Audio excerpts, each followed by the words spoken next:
everyone. Welcome to ABC Interactive English. I'm Mike. I'm Rainbow. And today we're beginning our three-part look at food education. That's right. They're going to be educating kids in school more about food and cooking and good health and how to not waste food and things like that. And one thing I remember from being a kid, both with me, my sister, my friends at school, kids can be kind of picky eaters. By that I mean there's certain foods they just, I don't really like that kind of food. When you were a kid, Rainbow, were you kind of a picky eater?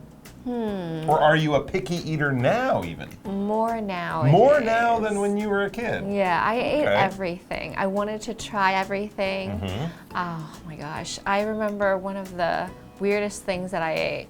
I ate fried bugs from Thailand. Yeah, sure. It was very good. Lots of protein. I would probably eat it nowadays, but I would have a little bit more of, I would pause before eating a fried bug or a spider. What about you? Interesting. Well, I've never really been much of a picky eater like you. I will try almost everything. As a kid, I don't remember this. I was really little, but apparently one of my favorite snacks was chocolate-covered bees. Oh. That's what my family tells me. I'm not sure if they're joking, if they're lying to me, or if it's the truth, but would I try a chocolate-covered bee today? Yes, definitely. So the same. You're the same as before. I'm not really much of a picky eater, but I do wish I had more food education at school, like kids are going to be getting. So let's find out a lot more about this very interesting and helpful topic.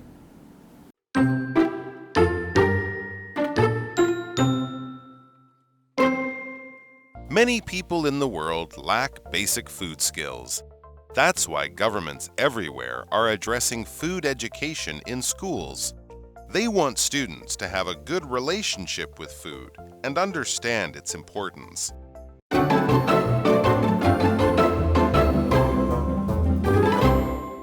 All right, so yes, the title of our article, as I said, that we'll be reading for 3 days, is Learn Everything About Food with Food Education. I think when I was a kid at school, food education might have been showing us how to make a cake. Oh, yeah, or something like Home that. economics class. Home economics, they called it, but there wasn't much more than that. So hopefully kids these days are getting a much better food education. Let's read the first sentence. I think this is true for my generation and still for many people these days. Many people in the world lack basic food skills. Yeah, absolutely. There's a lot of the science and nutrition of food, how healthy food is, that a lot of people don't know. And just until a few years ago, I lacked cooking skills. Really? I really couldn't cook much, but now you can cook. I've done a good job of learning and practicing, and I really enjoy it. But I did definitely lack cooking skills until recently. Now we have this verb lack.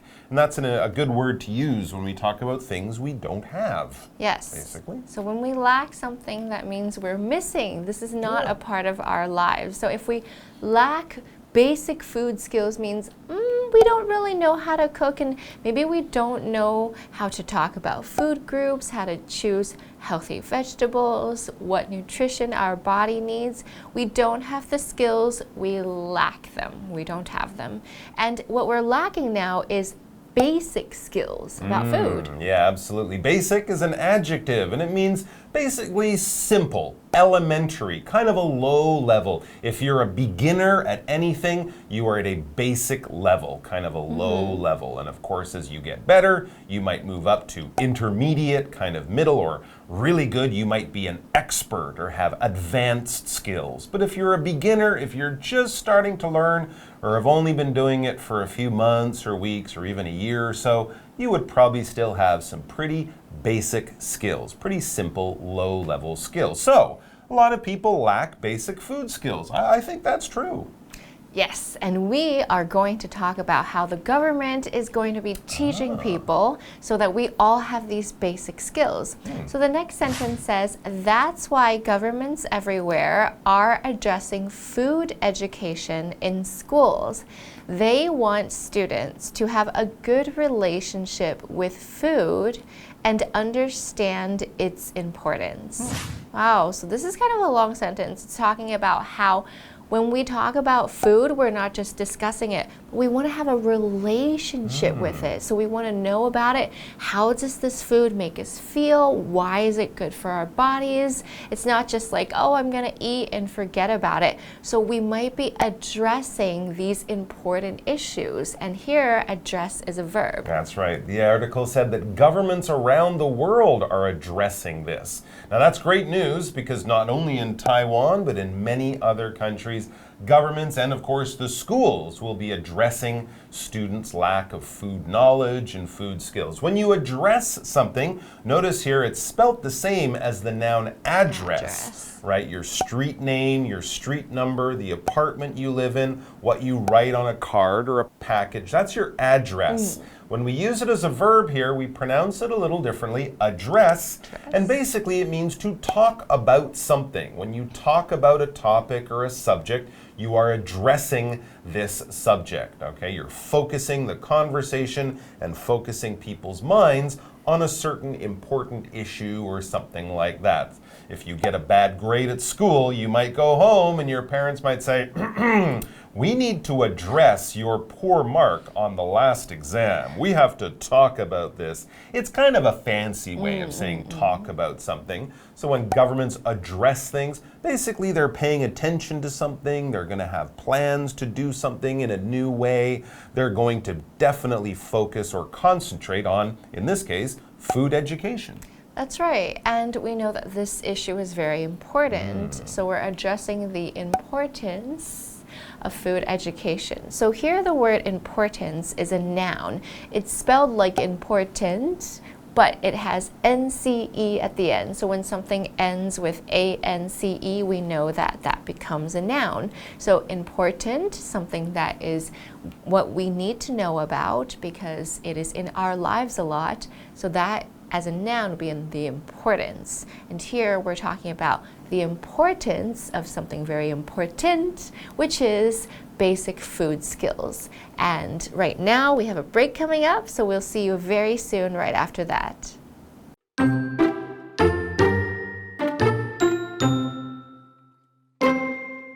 The schools provide information on all parts of food. So students not only learn about healthy eating, but also food production and waste. They get hands-on experience with food as well. For example, UK students from 7 to 14 must learn to cook basic meals. This method teaches them a useful skill and good food habits.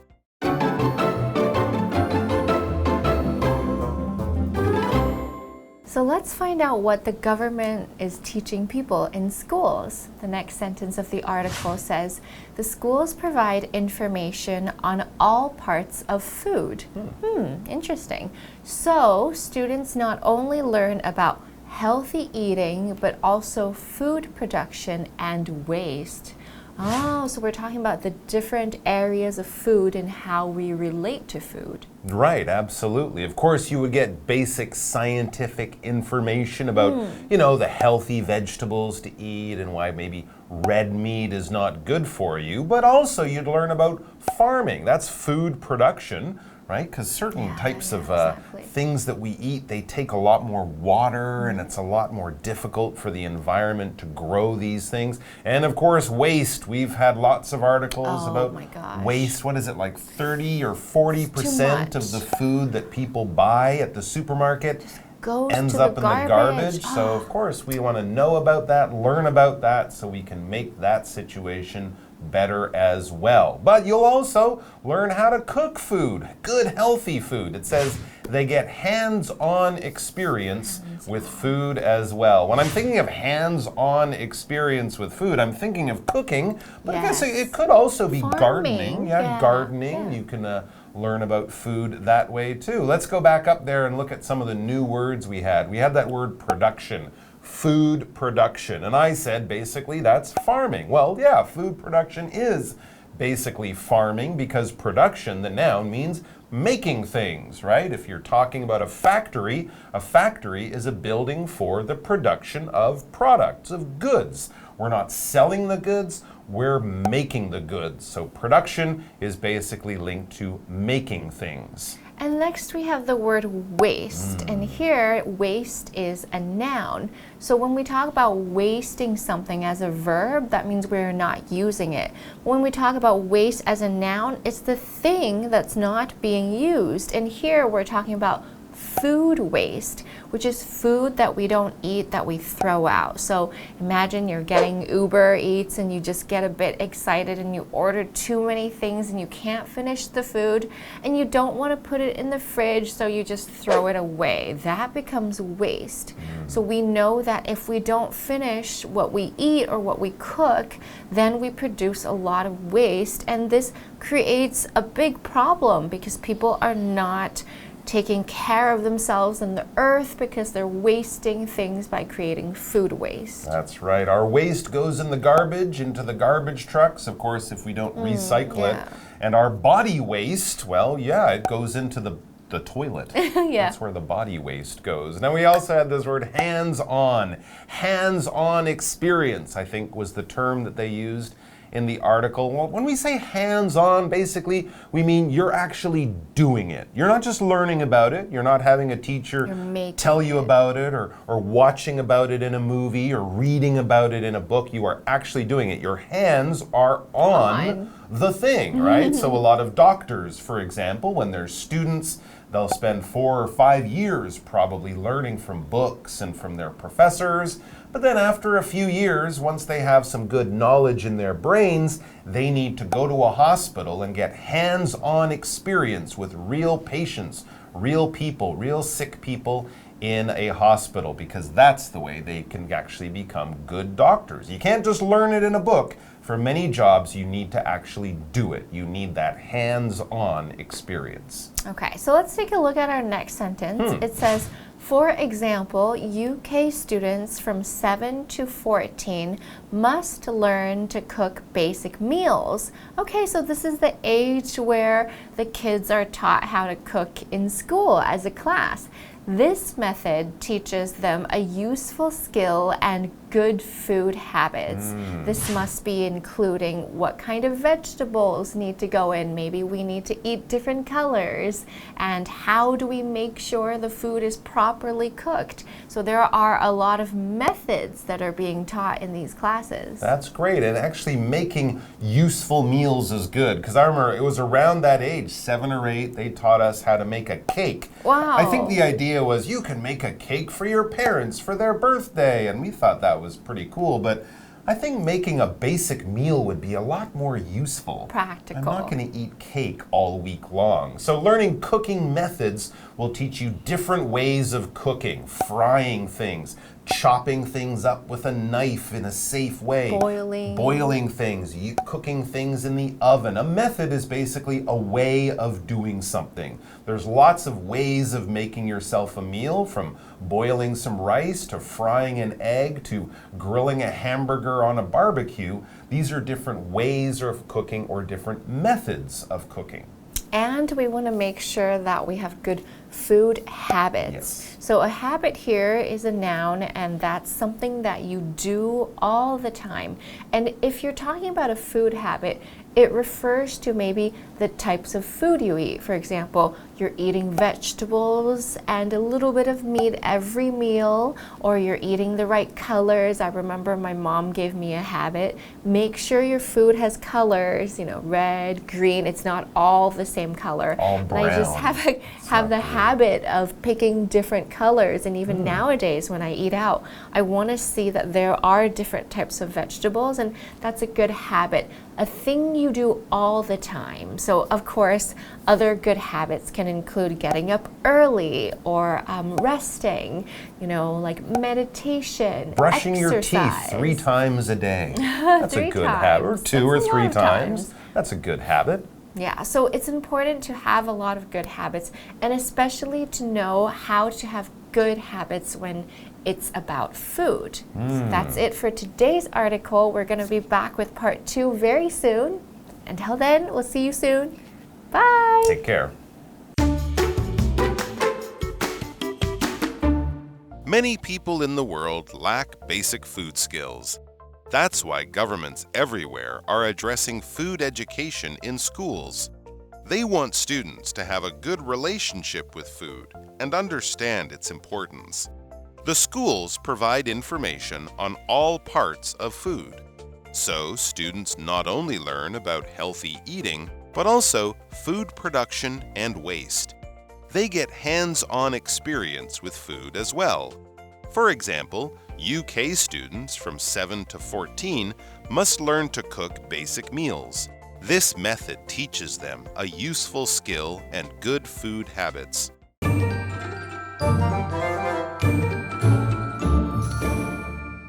It's Winnie here. Hi， 大家又见面啦。这次的文章中谈到 food education， 提到一个很重要的议题 ：Many people in the world lack basic food skills。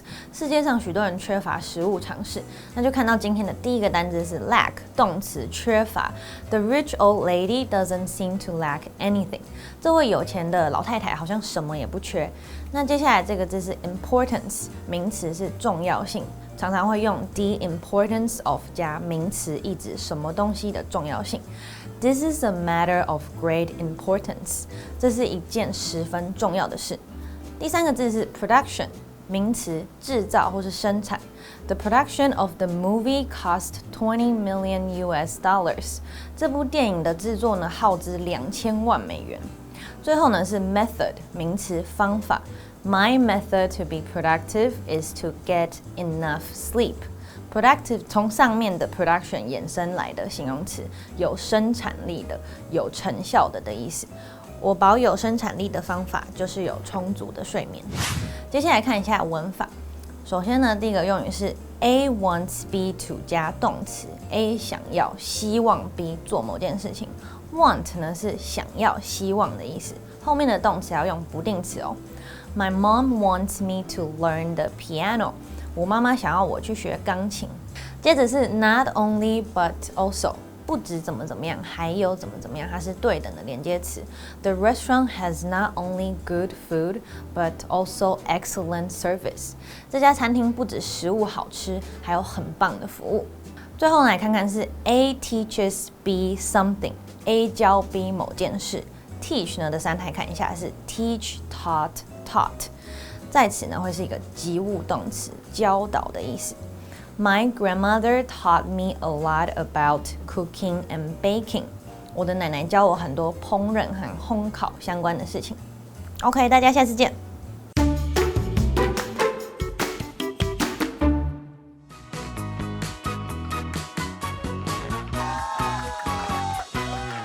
Hello, I'm Matt. And I'm Jamie. Today we're going to play Guess the Bear. We each have 3 cards with sentences on them where the vocabulary is replaced with the word bear. We each have 1 minute to guess what the word is, and yeah, we're going to see who wins. Yeah, we will.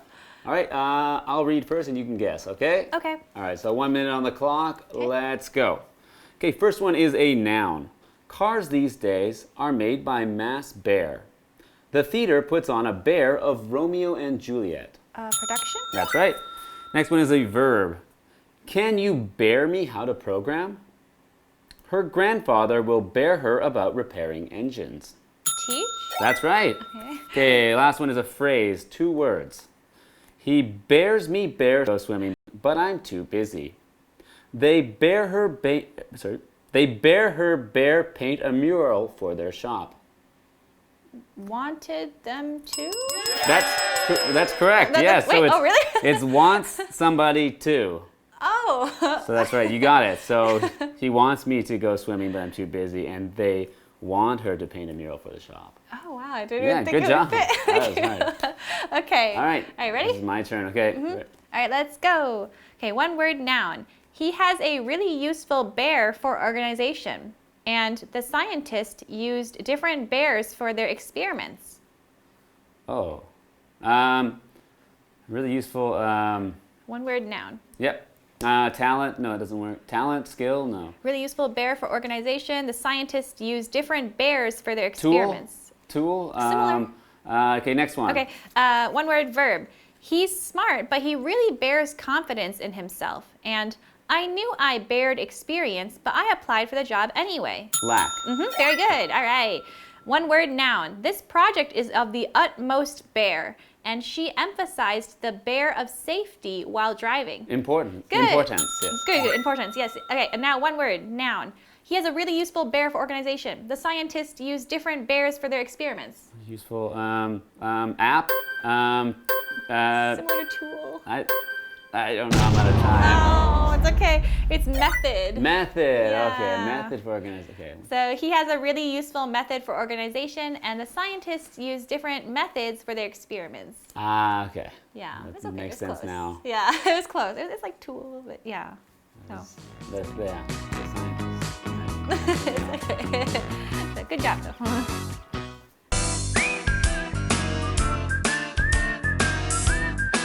See you next time.